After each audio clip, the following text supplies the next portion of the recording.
Hi guys, channel को subscribe कीजिए और वीडियो को लाइक शेयर करना ना भूलें। बात करते हैं टीवी सीरियल झनक के आने वाले एपिसोड की।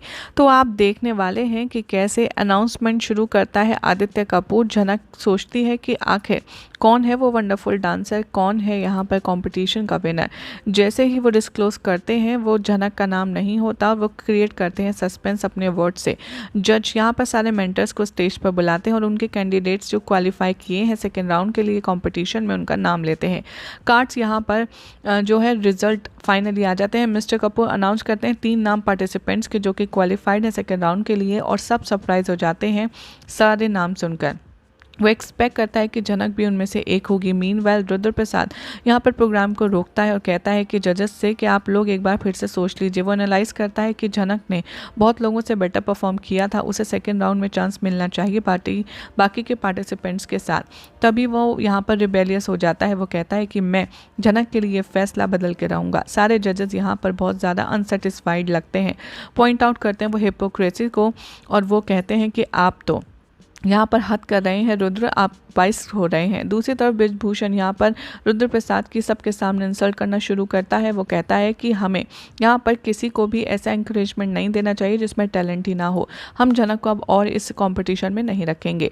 सारे जजेस यहाँ पर एक्सप्लेन करते हैं कि लेकिन उसने अच्छे से परफॉर्म नहीं किया था उस दिन, हम सब ने देखा था, इसलिए यहाँ पर कुछ है ही नहीं छुपा हुआ। ब्रिजभूषण यहाँ पर कॉस्ट्यूम को लाते हैं यहाँ पर, जो कि पूरी तरीके से फटी हुई है, और सारे कॉस्ट्यूम यहाँ पर ये प्रूव करती है कि झनक हेल्पलेस थी स्टेज पर, इसीलिए उसका ध्यान अपने डांस में नहीं था।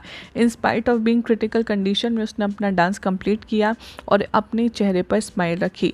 मुझे सिर्फ जस्टिफिकेशन चाहिए, जस्टिस चाहिए इस इंसिडेंट्स का। झनक यहाँ पर अपनी वॉइस अगेंस्ट इनजस्टिस के रेज करती है। वो कहती है कि आप जो ब्रिजभूषण जी कह रहे हैं कि मैंने कुछ नहीं किया, तो आप CCTV क्यों नहीं चेक करा लेते।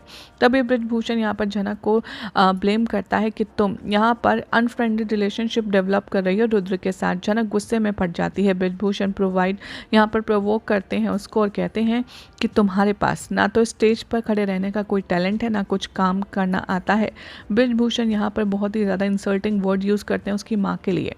झनक कहती है कि बस अपनी लिमिट्स में रहिए, मेरे लिए आप कुछ भी बोलें चलेगा, लेकिन मेरी माँ के लिए एक शब्द नहीं। रुद्र यहाँ पर अप्रिशिएट करता है झनक का ये बिहेवियर।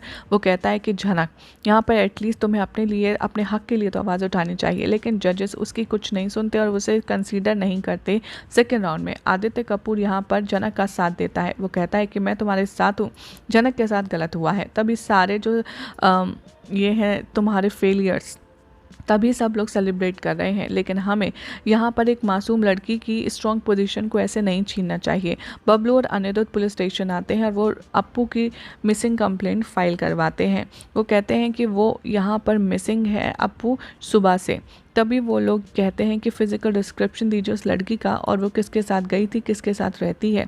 पुलिस प्रॉमिस करती है कि वो अपना बेस्ट कोशिश करेंगे अप्पू को ढूंढने के लिए, लेकिन तभी जो बबलू है वो अनिरुद्ध डिसाइड करते हैं कि हम घर लौट जाएंगे क्योंकि इसके अलावा कोई ऑप्शन नहीं। पुलिस अश्योर करती है कि आप लोग जाइए, हम लोग ढूंढने में पूरा एफर्ट डालेंगे। यही सब दिखाया जाएगा शो के अपकमिंग ट्रैक में। आप देखना होगा काफ़ी इंटरेस्टिंग कि आखिर अप्पू कहाँ मिलेगी। और फिलहाल तो ऐसे मज़ेदार अपडेट्स के लिए चैनल को सब्सक्राइब कीजिए, वीडियो को लाइक शेयर करना ना भूलें।